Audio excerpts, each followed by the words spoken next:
Data menunjukkan peranan dan pertumbuhan sektor industri di Kabupaten Kolaka Timur terus mengalami perlambatan.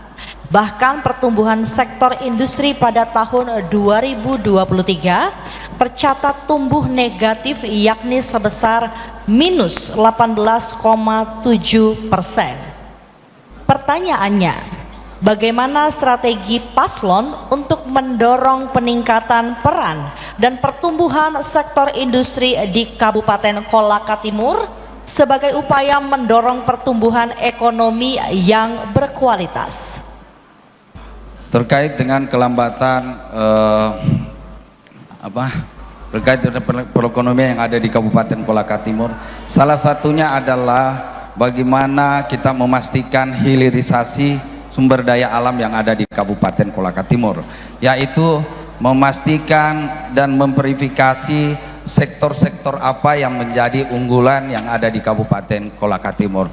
Karena pastinya kalau hilirisasi nantinya secara maksimal pelaksanaannya masif di tiap-tiap kecamatan, insya Allah akan memberikan nilai tambah yang ada di Kabupaten Kolaka Timur. Karena kita ketahui semua bahwa memang sesuatu yang masih kurang, yang belum tercapai, itu sebenarnya adalah salah satu upaya untuk kita mencapai target-target kedepannya. Saya sebut saja selama ini contoh, masyarakat kita yang dulunya tidak pernah memiliki handphone, itu dengan kekurangan-kekurangan semuanya, tetapi dengan kolaborasi, dengan sinergi, dengan kerjasama, alhamdulillah sekarang sudah ada yang namanya handphone. Begitupun juga dengan kekurangan-kekurangan yang ada di daerah kita. Yang terpenting adalah bagaimana ada sinergi dan kolaborasi sehingga pencapaian target indikator ini bisa terpenuhi ke depannya. Mungkin itu saja yang bisa saya sampaikan. Terima kasih. Iya, sebenarnya singkat saja. Kenapa tidak berkembang, bahkan cenderung turun? Karena pemerintah daerah belum serius untuk menarik investor untuk berinvestasi di Kolaka Timur ini. Itu saja. Kalau itu serius dilakukan, insya Allah akan pasti banyak investor yang berinvestasi di Kolaka Timur. Karena kenapa? Dari sisi potensi, Kolaka Timur sangat menjanjikan. Ini, saya kira ini kuncinya. Kedua, harus mampu membuat regulasi-regulasi yang berimbang antara investor dalam hal berinvestasi di Kolaka Timur dengan pemerintah dan masyarakat.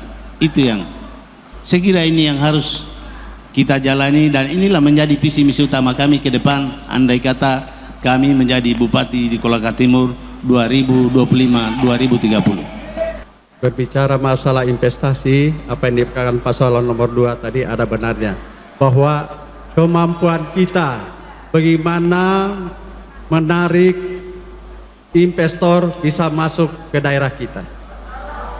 Faktor utama di daerah kita, sarana prasarana kita sudah harus baik. Bagaimana mungkin kondisi sekarang kita mau menarik investor sedangkan jalan hampir sekitar 731 km dalam keadaan rusak berat. Mohon maaf, jalan ini mungkin dulu bagus waktu dijabat bupati pertama, mohon maaf. Kondisi sekarang Pak rusak berat.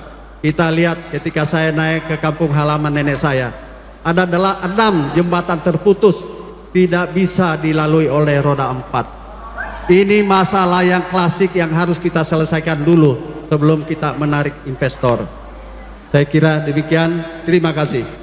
Dari tadi ini pertanyaannya terus terkait masalah infrastruktur jalan. Memang kita akui, saya perlu jelaskan kepada Bapak Ibu semua, karena pasangan nomor 3 tadi terkait masalah jalan terus.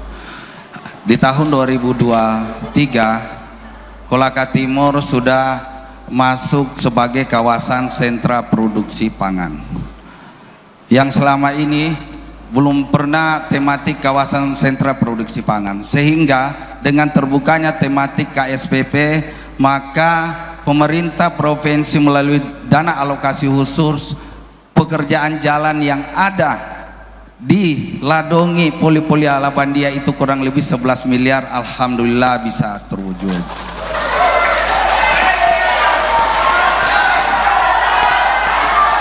Perlu saya sampaikan kepada kita semua, jalan yang ada di Kabupaten Kolaka Timur bukan hanya jalan kabupaten kota, bukan hanya jalan kabupaten, ada jalan provinsi, ada jalan nasional. Kalau kondisinya rusak, berlobang kiri, berlobang kanan, berlobang tengah, bukan tanggung jawab yang lain, semua itu tanggung jawab bupati untuk mengupayakan sehingga jalan ini bisa mulus, masyarakatnya perekonomiannya sudah meningkat apabila jalan yang ada di Kabupaten Kolaka Timur. Terima kasih.